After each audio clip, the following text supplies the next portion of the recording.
चले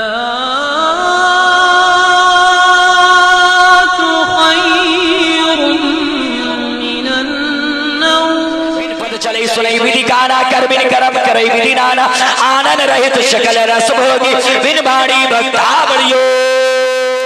सूरह ला उक़्सुमों में तस्किरा है नूर का, जिस जगह वो पाँव रखते हैं वो टुकड़ा नूर का। शहर तैबा की गली का जर्रा जर्रा नूर का। सुबह तैबा में हुई बटता है बाड़ा नूर का। सदका लेने नूर का आया है तारा, आया है तारा नूर का। और मेरे आका जब बचपने में थे तो जब ये अंगुष्ठे मुबारक उठता तो चांद उंगली के इशारे से आसमाने दुनिया पे घूमा करता था। उसके बारे में आला हजरत ने क्या ही खूब लिखा है। सूरह ला उक़्सुमों में तज़किरा है नूर का, जिस जगह वो पाँव रखते हैं वो टुकड़ा नूर का। शहर तैबा की गली का जर्रा जर्रा नूर का। सुबह तैबा में हुई बटता है बाड़ा नूर का। सदका लेने नूर का आया है तारा नूर का। रहमते हक झूमती जब लब हिलाते महद में, महद कहते हैं गोद गोद को। रहमते हक झूमती जब लब हिलाते महद में, पुरसिया होता झमाझम मुस्कुराते महद में। उनके सोने पर भी जलवे जाग जाते महद में। चांद झुक जाता जिधर उंगली उठाते महद में। अरे क्या ही चलता था इशारों पर खिलौना नूर का, क्या ही चलता था इशारों पर खिलौना नूर का।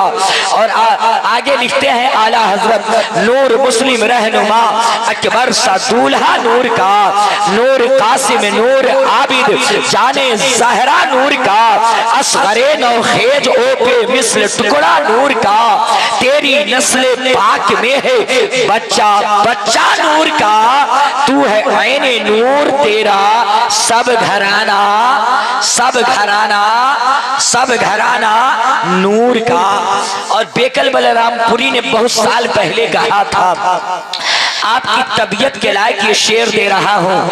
खुद नहीं खाते जमाने को खिलाने वाला, खुद नहीं खाते जमाने को खिलाने वाला आ गया आ गया आ गया। कौन आ गया? खुद नहीं खाते जमाने को खिलाने वाला आ गया।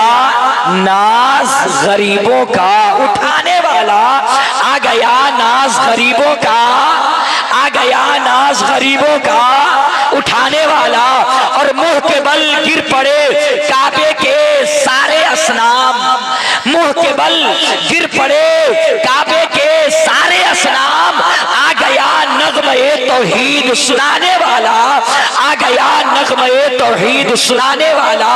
और साहिबा करती है रहमत वो जिधर जाते हैं, साहिबा करती है रहमत वो जिधर जाते हैं।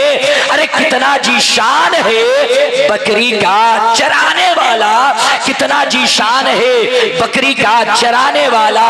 और क्यों ना हालात बदल जाएं हलीमा तेरी, अरे क्यों ना हालात बदल जाएं हलीमा तेरी। अरे गोद में है तेरे तकदीर बनाने वाला, गोद में है तेरे तकदीर, गोद में है तेरे तकदीर बनाने वाला। इंशाअल्लाह आज मैं वेद से ये बताने की कोशिश करूंगा कि मेरे आका मेरे पैगंबर कहाँ जन्म लिए थे और वेदों में मेरे मुस्तफ़ा को क्या कहा गया है। मेरे पैगंबर किस धरती पर आए, वेदों में वो धरती को क्या कहा गया है। कौन सी तारीख में मुस्तफ़ा आए, वेदों में वो तारीख को कैसे बताया गया है। इंशाअल्लाह मैं वेद से उदाहरण देकर के बताने के प्रयास करूंगा। इस कबल के नबी की मोहब्बत में मचल करके बोले सुभान अल्लाह। और जी लगा करके चचा लोग भी बोले सुभान अल्लाह। ये बोलने की जगह है। मुसलमान आज नहीं बोलेगा तो कब बोलेगा, ये बोलने की जगह है। जरा सा लहक करके बोले सुभान अल्लाह और जी लगा करके बोले सुभान अल्लाह। मेरे दोस्तों आइए फिर उन्हीं मंत्रों से मैं शुरू होने की कोशिश कर रहा हूँ। हालांकि चचा जी ने कहा था कि हमारे बिरादरे वतन सुनते हैं इस माइक की आवाज को, तो हमारे बिरादरे वतन वतन के हवाले से गालबन सुने होंगे तो फिर सुनिए। और मेरे भाई बिरादरे वतन परमीन भाई भी इस पंथी को, इस शेर को सुने कि भारत मेरा महान था, महान रहेगा। अब बोले जरा सा मुस्कुरा करके बोले सुभान अल्लाह। भारत मेरा महान था, महान रहेगा, शादाब हमेशा ये चमनिस्तान रहेगा। और बहेंगे प्यार की गंगा, खिलेंगे फूल उल्फत के, यदि मिलजुल करके हिंदू मुसलमान रहेगा, यदि मिलजुल करके हिंदू मुसलमान। और आजम सभी के वास्ते पैगामे मोहब्बत, आजम सभी के वास्ते पैगामे मोहब्बत। अरे इस्लाम का ऐलान था, ऐलान रहेगा, इस्लाम का ऐलान था, ऐलान ऐलान ऐलान रहेगा। और किसी दूसरे शायर ने कहा था कि धुआं धरती से उठेगा, गगन जल जाएगा, काफिला इंसानियत का बेकफन चल जाएगा। और कौन किसका धर्म है उसको मत छेड़िए, वरना सिद्ध की आग में सारा वतन जल जाएगा, वरना सिद्ध की आग में सारा वतन जल जाएगा। बड़ी तेजी के साथ आ जाइए मेरे दोस्तों। अब आप तक पहुंचने की कोशिश कर रहा हूं और आपको बताने की कोशिश कर रहा हूं मेरे दोस्तों। आ जाइए, आज के जमाने में सबसे तेज पढ़ी जाने वाली किताब रामचरितमानस है, जिसके लेखक तुलसीदास जी है मेरे दोस्तों। रामचरितमानस के अंदर तुलसीदास जी लिखते हैं, यहाँ कुछ ना राखो वेद पुराण सत्सत बागु, देश भगलता सुहाए, सोचिए का सुनो घबराए, तब तक मीठी कोया बिना महानदी पार न हो। और जी लगा करके बोले सुभान अल्लाह। ओ स्वाहा, ओ स्वाहा, ओ स्वाहा, ओ मंगलम स्वाहा। बोलिए ना नबी की मोहब्बत में सुभान अल्लाह। बिन पद चले सुनई विधि गाना, कर बिन करम करे विधि नाना, आनंद रहित शकल रस भोगी, बिन बाणी भक्ता बड़ियो।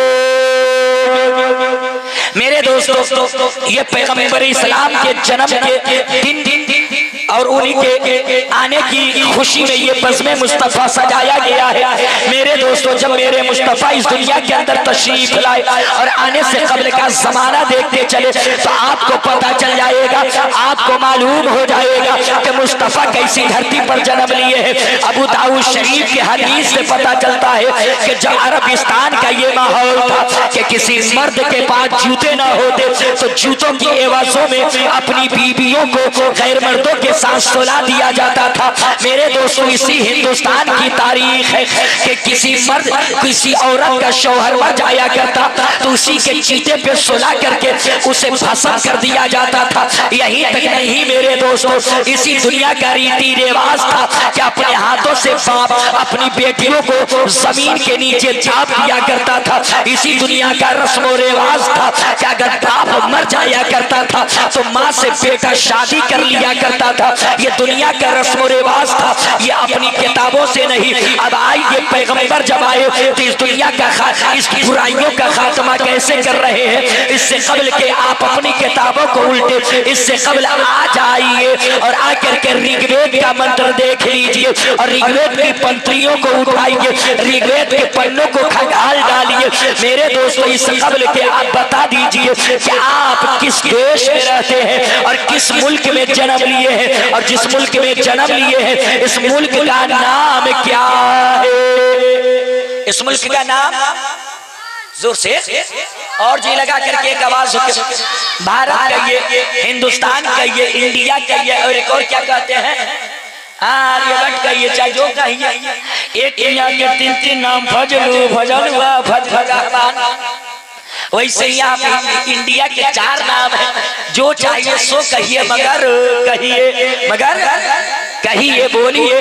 मेरे दोस्तों, इसी मुल्क के हिंदुस्तान के बगल में एक मुल्क है जिसे दुनिया के नक्शे में श्रीलंका कहा जाता है। क्या कहा जाता है? जोर से ये नेपाल के बगल में है ना, नेपाल के बगल में है ना। हाँ देख लीजिए, इसीलिए कहा जाता है कम से कम तारीख पढ़िए। इसी केरल के बगल में, अपने इंडिया के बगल में है, नेपाल के बगल में नहीं है। मैं तो आपके ज्ञान का भंडार में से कुछ पंक्ति को इधर से उधर उथल पुथल करना चाहता था कि आपका दिमाग यहाँ है या घर छोड़ करके आए हैं। इसी केरल के बगल में श्रीलंका है, उसी श्रीलंका की धरती पर नकले कुफ्र नवाशत मेरे दोस्तों, लकुम दीनुकुम वलिय दीन, उनका दीन उनके लिए है, मेरा दीन मेरे लिए है, उनका धर्म उनके लिए है, मेरा मजहब मेरे लिए है मेरे दोस्तों। उसी श्रीलंका की धरती पर हिंदुओं के बहुत बड़े महात्मा, हिंदुओं के बहुत बड़े पुरोहित, जिनको हिंदू समुदाय के शंकर जी कहा जाता है और उन्हीं को महादेव जी भी कहा जाता, जोर से बोलिए ना, कहा जाता है मेरे दोस्तों। वही महादेव जी एक रोज कैलाश की पर्वत पे बैठे थे और उनकी पत्नी, उसको मत चलाइए, मैं उसको बंद कर दीजिए, हाँ वो रहने दीजिए मेरे दोस्तों। कैलाश की पर्वत पे बैठे थे और उनकी पत्नी भी बैठी हुई थी। तो पार्वती से महादेव जी कहने लगे, ए मेरी पत्नी पार्वती, तू जानती है इस दुनिया के अंदर एक बालक जन्म लेने वाला है, एक कल की अवतार आने वाला है, एक अंतिम ऋषि मुनि आने वाला है, एक आखिरी पैगंबर आने वाला है, एक बालक जन्म लेगा।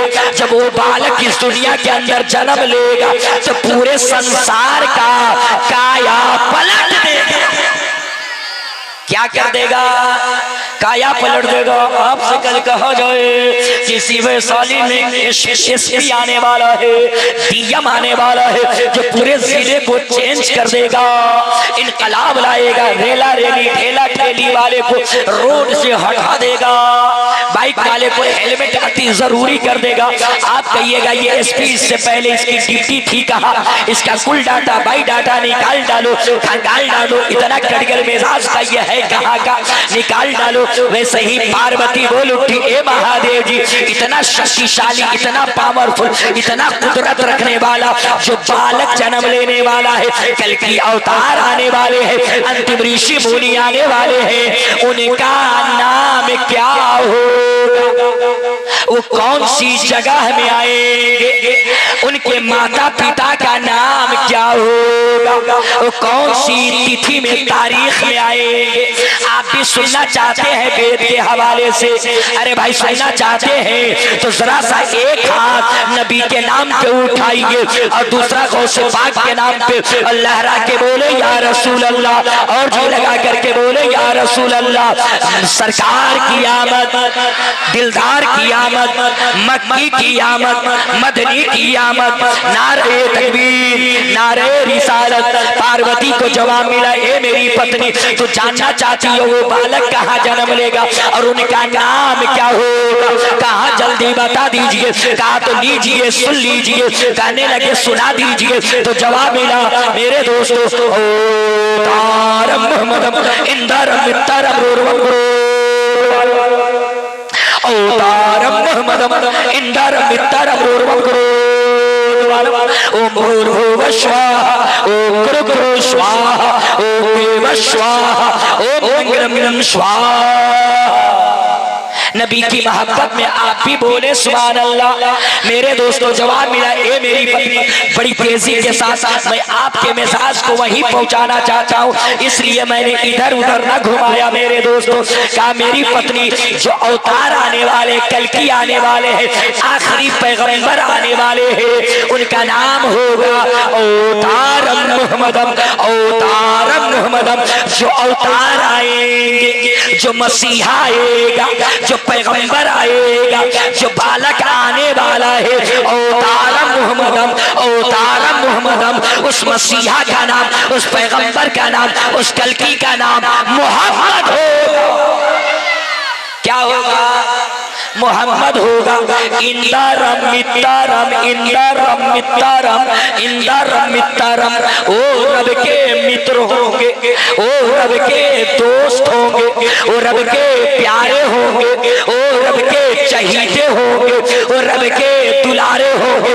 ये तो वेदों में बताया गया है, मगर उसी आखिरी पैगंबर को इस्लामी तारीख उठा के पूछिए तो पता चलेगा उसी आखिरी पैगंबर को अपने यहाँ हबीबुल्लाह कहा गया है, उन्हीं को मुहम्मदुर रसूलुल्लाह।